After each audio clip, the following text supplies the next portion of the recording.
Episode 23। वो 2 दिन से बुखार में फूंक रही थी। ज़ाहिर की जान बसती थी बेटी में। सब लोग अभी वापस आए थे बिलावल लोगों की तरफ से। सबको दुख तो बहुत हुआ था, लेकिन राइम भी हक पर था। बस इतना काफ़ी था फ़िलहाल कि वो लोग शादी पर आ रहे थे। लेकिन वापस आते ही मुलाजमा ने बताया कि ज़रनब का बुखार कम होने का नाम ही नहीं ले रहा। ज़रनब, मेरी जान, मेरी परी, बाबा का जिगर, क्या हो गया है मेरे बच्चे को? ज़ाहिर अंदर आया तो कंबल ताने बुखार में झुल रही थी। बाबा, वो सिसकते हुए उठी और ज़ाहिर के गले लग गई। बाबा कुर्बान जाए अपनी जान पर। ज़रनब, पहले क्यों नहीं बताया मेरी जान कि इतनी तबीयत ख़राब है? वो इसे सीने से लगाते इसका सर चूमते बोला।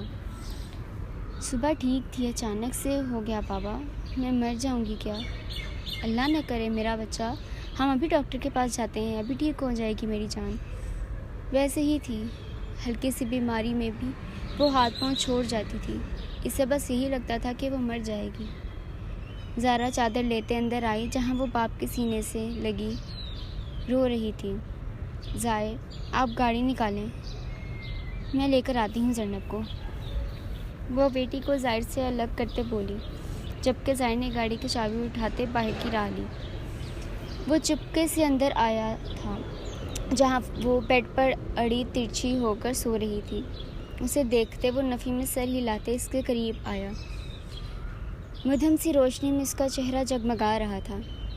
मासूमा, उठ जाए मेरी जान, वो चुपके से इसके कान में सिरगोशी करते बोला, लेकिन मदहोश सी पड़ी थी। वली ने झुककर इसके कान की लोब पर काटा तो वो करवट लेते फिर से सो गई। करवट लेने से इसकी शर्ट कमर से ऊपर उठ गई थी। वली ने आहिस्ता से अपने हाथ इसकी शर्ट के अंदर करते इसकी कमर से हिलाई, लेकिन इसे फिर गई कुछ असर ना हुआ तो इसने शरारत से अपना हाथ आगे पेट तक ले गया।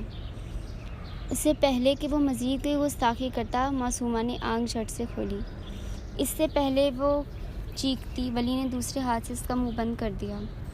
वो हाथ इसके पेट पर और दूसरा हाथ मुंह पर किए इसकी पुश सीने से लगाए अपने आप से कैद कर गया। मैं हूँ मेरी जान वली, सिर्फ आप और सिर्फ आपका वली। वो कान पर अपने लब रखते सीधा हुआ और इसे भी सीधा किया। वली, आप यहाँ? किसी ने देख लिया तो? आप यहाँ कैसे आए? वो हवास पाख्ता सी उठ बैठी। वो एक नज़र दरवाजे को देखा जो अंदर से लॉक था। रिलैक्स मेरी जान, मुझे आपसे मिलने से कोई नहीं रोक सकता। और रही यहाँ आने तक की बात, तो वहाँ से आया हूँ। वो खिड़की तरफ इशारा करते बोला। नीचे इतने गार्ड्स थे, वली आप ऊपर कैसे आई? वो हैरान थी, इतने गार्ड्स की मौजूदगी में वो यहाँ कैसे आया? देख लें, आपके गार्ड्स किसी काम के नहीं हैं। मतलब इनके होते हुए मैं यहाँ आपके कमरे तक आ गया, लेकिन किसी को कुछ पता नहीं। मामू को चाहिए सुबह होते ही इन सबको लाइन में खड़ा करके गोलियों से भून दें। ऐसे करते हैं हिफाजत? वो मुँह बनाते बोला। मासूमा से घूर कर रह गई। अच्छा छोड़ें ये सब, बताएं यहाँ क्यों आए हैं? आपसे मिलने आया हूँ। नींद नहीं आ रही थी इसलिए यहाँ आ गया।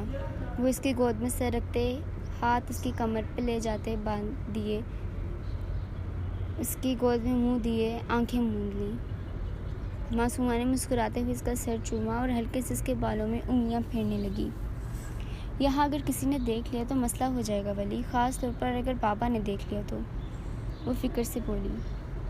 डोंट वरी, सुबह होते ही चला जाऊँगा। आप परेशान ना हो, बल्कि आप भी सो जाएं मेरे साथ। वो सर तकिए पर रखता उसे खींचते अपने सीने से लगा गया। मासूमा ने इसके सीने पर रब रखे, थोड़ी इसके सीने पर टिकाई और इसे देखने लगी जो आंखें बंद किए पड़ा था। ऐसे ना देखा करें मुझे, कितनी दफ़ा कहा है, फिर सारे इल्ज़ाम मुझ मासूम पर लगा देती हैं। वो आंखें हनूज़ बंद किए हुए था, लेकिन नज़रों की तपिश से बाखूबी महसूस हो रही थी। आपको किसने कहा वली कि आप मासूम हैं? पूरे के पूरे ड्रैगन हैं आप। वो इसके खुले लंबे बाल खींचते बोली। ना छेड़े मुझे मासूमा, अगर ये ड्रैगन अपने पे आ गया तो इसके मुंह से निकलने वाली आग से आपको कोई नहीं बचा सकेगा। जबकि मासूमा उसकी अनसुनी करती इसके सीने के बालों को ज़ोर से खींच रही थी। अब इसे नींद नहीं आ रही थी तो वो इसे कैसे सोने देती। मुझे क्यों जगाया पहले? मुझे नींद नहीं आ रही है, इसलिए मैं नहीं सो रही और ना आपको सोने दूंगी। उठे, मुझे बातें करनी हैं। वो उसके ऊपर से उठते बाल बांधते बोली, मुझे नींद आ रही है मासूमा, प्लीज़ सोने दें। वो फिर से इसे वापस सीने में कैद करते बोला, जबकि मासूमा आंखें छोटी की इसे देख रही थी। लेकिन अचानक इसकी आंखों की चमक बढ़ी। आहिस्ता से ऊपर उठते इसने अपने दांत वली की गर्दन पर गाड़ दिए। वली ने झट से आंखें खोलते इससे देखा जो इसे सेब समझते काट रही थी। दर्द की शिद्दत से वली की आंखें बंद करते होंठ आपस में भींच लिए। अब आया मज़ा? उठें और बातें करें मुझसे। वो इसकी गर्दन से मुंह निकाले बोली, लेकिन वली को आंखें बंद करते देखकर इसे गुस्सा आया। अब की बार इसने झुककर इसके गालों को निशाना बनाया।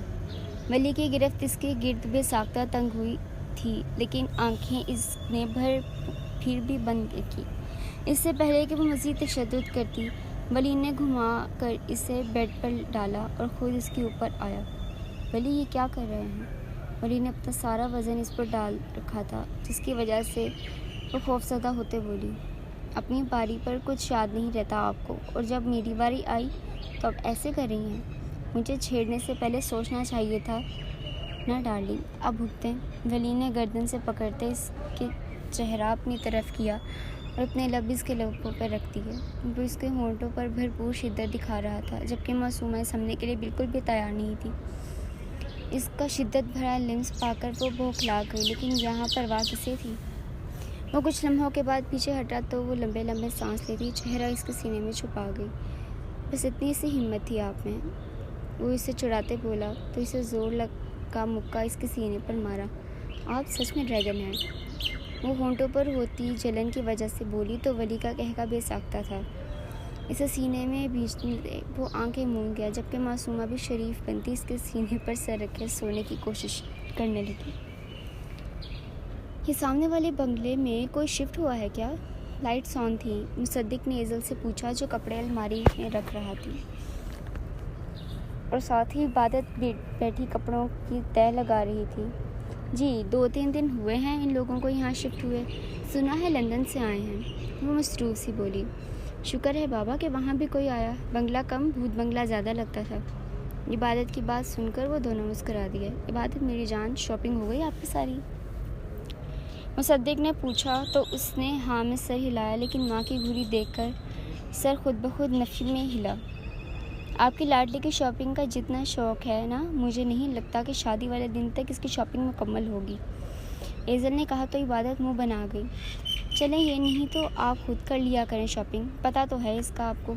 वो बेटी को सीने से लगाते बोले, मैं और लिम्स ही कर रहे हैं सारी शॉपिंग, ना जाने ये लड़की किस पर चली गई है।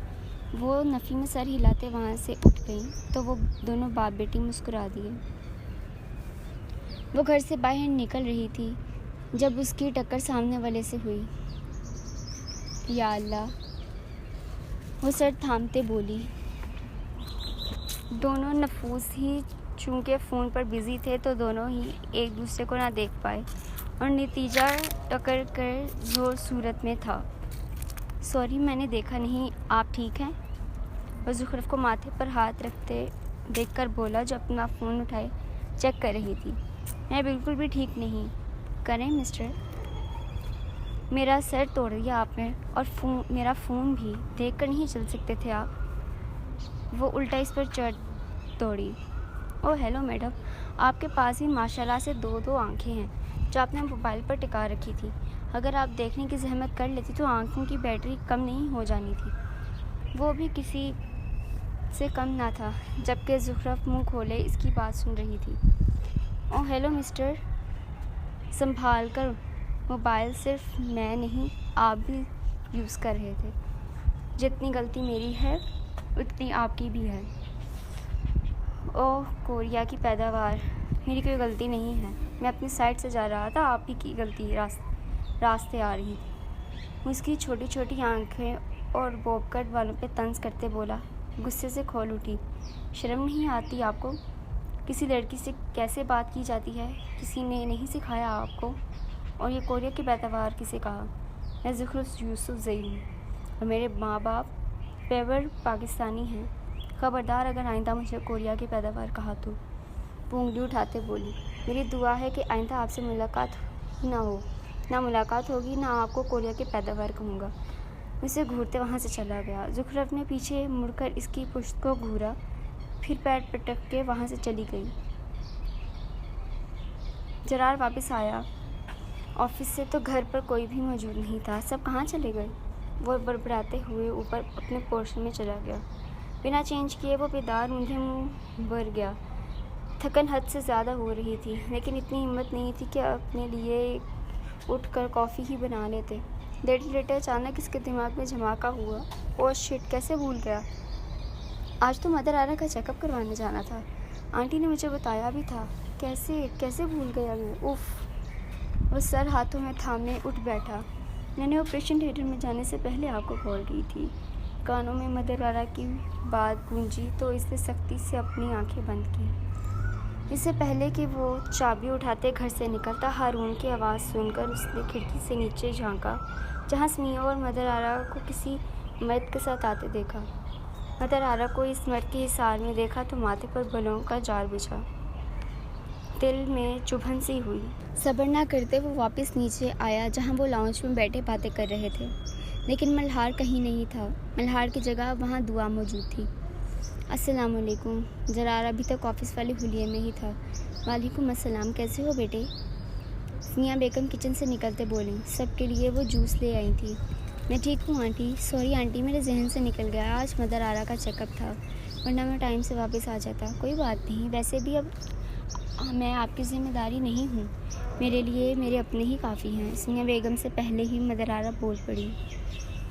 इसकी बात सुनकर स्मिया बेगम ने बेटी को घूरा, लेकिन वो देखकर कहाँ रही थी। जबकि इसकी टोन सुनकर दुआ ने भी ताज्जुब से इसे देखा, जबकि जरार शर्मिंदा सा वहीं बैठ गया। मदर आरा, क्या तरीका है ये बात करने का? स्मिया ने गुस्से से बेटी से कहा। मैंने कुछ गलत नहीं कहा अम्मी, ये क्यों शर्मिंदा हो रहे हैं? मैं इनकी जिम्मेदारी तो नहीं हूँ। जिनकी थी वो मुझे ले गए हॉस्पिटल। मदर आरा दुआ को इशारा करते अंदर चली गई।